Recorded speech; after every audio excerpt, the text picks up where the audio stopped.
Hello everyone. आज की video में बात करेंगे क्लोजाम 10 के बारे में, जिसका कंपोजिशन है क्लोबाजाम और ये एक बेंजोडाइजेपिन की क्लास की ड्रग है।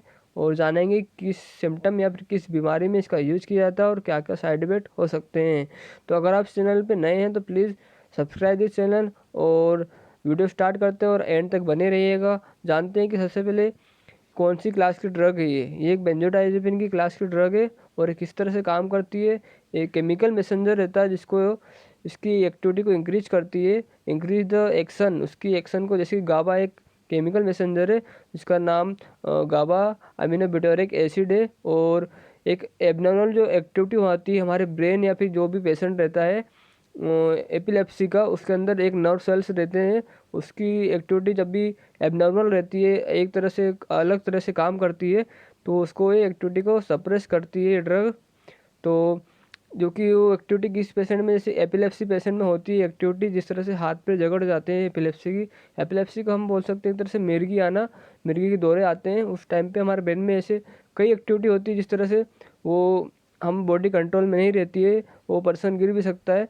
और एपिलेप्सी कई भी बहुत सारे टाइप रहते हैं जिसके कुछ लक्षण भी अलग रहते हैं, जैसे कि एक तरह से मुंह टेढ़ा हो जाना, और उसको जिसको बोलते हैं focal motor tonic chronic seizure, और एक तरह से आई मूवमेंट होती है ऊपर नीचे, या फिर एक तरह से स्वेटिंग, या फिर सेंसेशन होता है अलग से, या फिर कान में कुछ ऑडिटरी या फिर कुछ रिंगिंग सी होती है, कुछ सुनाई देता है पर्सन को जो भी एपिलेप्सी का पेशेंट रहता है।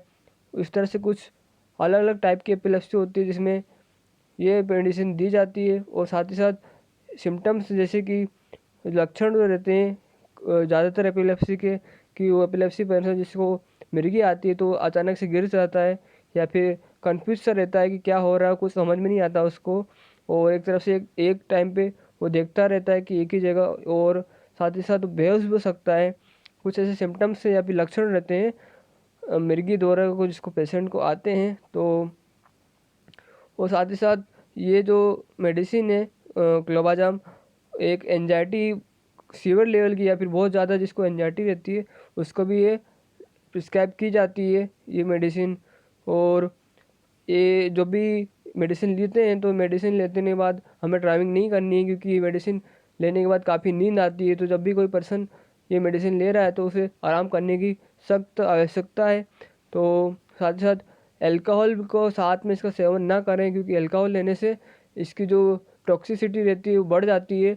जो हमारा लीवर डिटॉक्सिफाई करता है जो मेडिसिन को, वो अल्कोहल लेने के बाद वो बहुत ज़्यादा टॉक्सिसिटी कर सकता है और लीवर डैमेज भी कर सकता है। तो प्लीज़ ध्यान रखिएगा कि जब भी मेडिसिन लो तो अल्कोहल का सेवन ना करें।